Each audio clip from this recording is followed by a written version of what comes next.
Welcome back. Good Saturday morning. Was gonna do a different video, but making this video real quick while I am messing around and cleaning up before my little one's birthday party. So he turns 8 today. Big shout out to the little one. But what you see here is something super new. I don't have a box. I forgot where I put the box. Let's see here. Hold on a sec. I literally was just about to sit down and start modifying, and then I'm like, hey, let's make a video. So this isn't the box, this is the carrying case, which is really cool. I blacked it out so it's hard to see. These are the View Optics HD.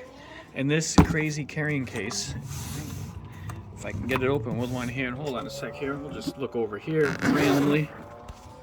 It comes with a carrying case versus the head place, and I'll get into that in the morning. That is a key. I'm gonna drop everything.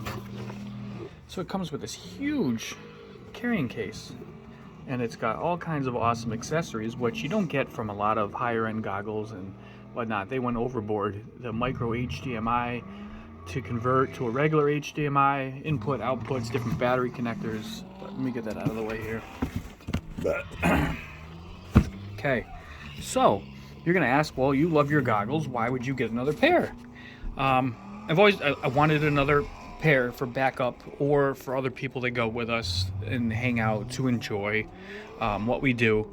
And I'm kind of unhappy with the fact that mine doesn't have diversity. That would be my only complaint. I got great reception, but I know in some of the longer distance through the trees and stuff like that, suffer a bit. So I was just kind of half-assed searching around. I was helping Corey, our new member, look for goggles, and I don't remember if he sent them to me first or back and forth, but he ended up getting a pair, and then I was like, you know what, for the price, I just can't pass it up. So they're the View Out. They are a branded, licensed version of Headplay with some really killer upgrades. The only complaint I would have with these so far with messing with them is I hate red. But I'm gonna put a goofy mask on this, and the only difference with me modifying this is I'm gonna make it with like Velcro pieces so it can come on and off so it fits inside the box. If it fits in my bag, we'll see. But the specs are almost identical to the head place. They are the same screen, same parts, but with some serious upgrades. And I don't know why Headplay, being one of the most in my opinion, badass goggles, and I wish they weren't as overlooked. Because people will say, oh, they're big. Yeah, I almost want to call a bunch of people crybabies and fucking like bitching about stupid shit and ignoring the quality. You have one of the highest quality, huge 7-inch diagonal screens you could possibly have, and you can see more. Like, I've worn, my first goggles were Sky Zone something or others that look like Fat Sharks. I've worn Fat Sharks, and I've worn a couple other pairs, and you just don't get the immersiveness. It feels like you're sitting in the back of a movie theater, but you got that distance between you and the screen, so it kind of throws off the feel, where I feel like I'm sitting in the cockpit of a plane, quad, whatever, and me flying is right there. Like, your eyes are really looking at it, so you get a significant different view. Yeah, you gotta make a little more room in your bag, but, I mean, the quality is worth it. So anyway, the frame itself is completely the same, minus the texture. The texture is a little bit different. The straps are the same. They did a slightly different backing on it. But here is where the pros and what kills me. Like I said, I talked to the guys at Headplay and we're like, I would love to see a newer version with and he was asking what I'd love to see, but there was no talks of it. And it kind of bummed me out because that would be the perfect goggles in my opinion. Anyway, I keep going back and forth. So we'll start off with the obvious. There's a fan here. There's a little on and off switch. So you get a fan. My goggles have fogged up a few times. If you're sweating your ass off or we're hiking, this is going to be a lifesaver. There is also a secondary fan that is not able to be turned on and off, which helps cool the receivers and also helps cycle through here. The other noticeable huge standout point is this USB stick sticking out. It has an internal DVR. So mine had it run down and I had it sitting on the back, and the wires that came to that were stiffer wires, so they constantly would move around and they'd break off right at the head of the plug, and they'd have to repair it or get a different plug. Pain in the ass. And now that they don't make them anymore, they're just getting harder and harder to find. This has just one plug, barrel. I wired it the way that you see here. It has an XT60 on it right now, but the box comes with different ones. So it can literally be barrel plug to barrel plug, short XT60, and that has an adapter from the male version to a barrel plug to go into this.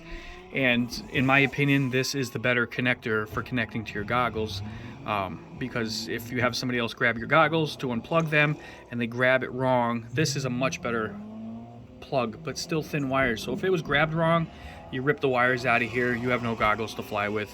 So the barrel connector kind of eliminates that. That should be like a PSA. I should have made a video on that just alone. This is a lifesaver, nice and easy. There's no hard friction.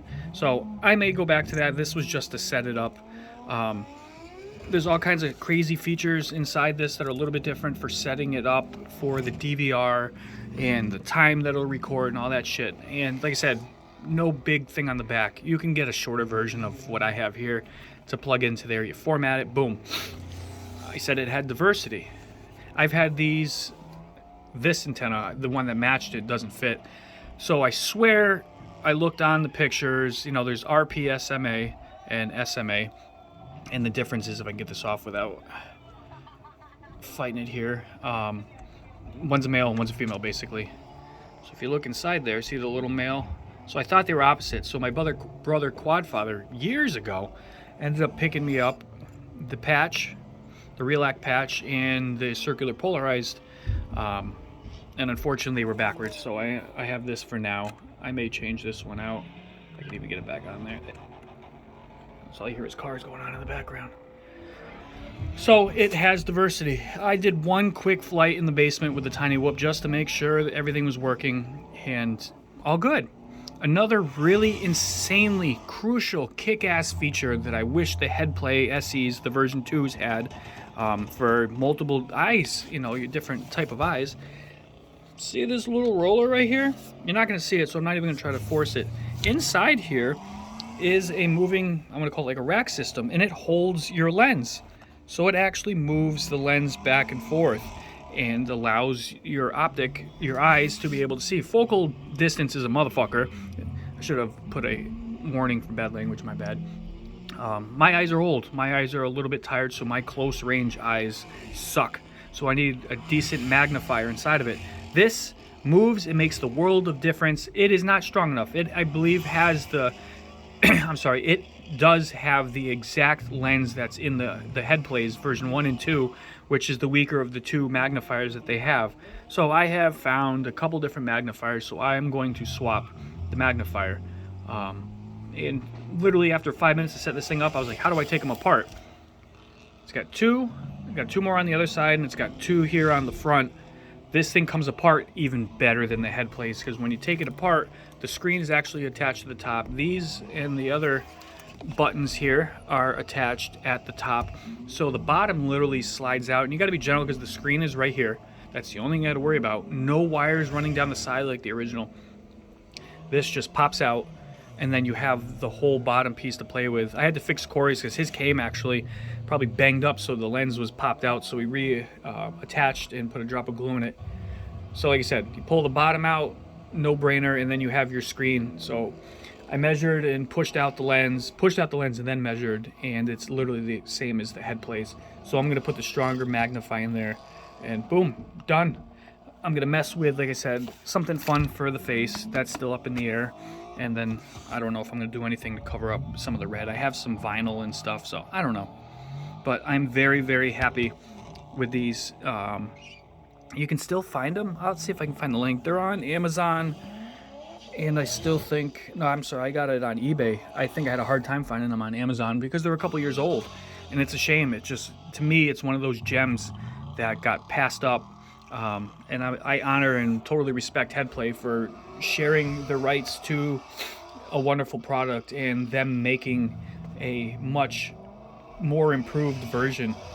I said the foam The foam has just a harder texture to it, so if this hits or something, it's not going to dent, where the other is just a touch softer. So it's a different composure.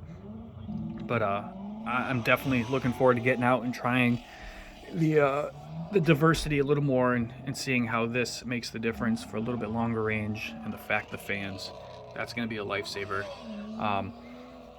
The foam that comes on these, that's another thing. The foam that's on here is literally the same because it's head play. So you can order those right from head play if you want to replace. It comes with 2 different thicknesses, the thinner and then the fat one that I'm using here. So yeah, I'm gonna try to charge up and get a pack in today. Oh, I should probably talk about that. So you got multiple buttons set up here. You got, I believe, let's see, yeah, you got your volume. So if you're recording audio, it will actually pick up, so you'll get your audio. You have your channel and band frequency. If you hold down either one of these for 2 or 3 seconds, it auto scans, locks right onto the channel. I tried it with 3 different quads and 3 different channels, and it was instant. You hold it down for 3 seconds. I said within 3 seconds, you've already locked onto that channel. Super badass. And then you've got your M button here, so you can switch back and forth from HDMI to the receiver if you want a video in. And there's your record button. You tap this to wake up the menu that it shows on the inside, and then when you hold it down for 2 seconds, it goes red, you're recording, and then the same thing, you just hit stop, boom, so it's all there. So I'm digging it. Let me know what you guys think. I'm going to start modifying. I'm actually going to take it apart. One of the lenses should be here today, so I'm going to start taking this thing apart and prep to modify a lens to fit in there. So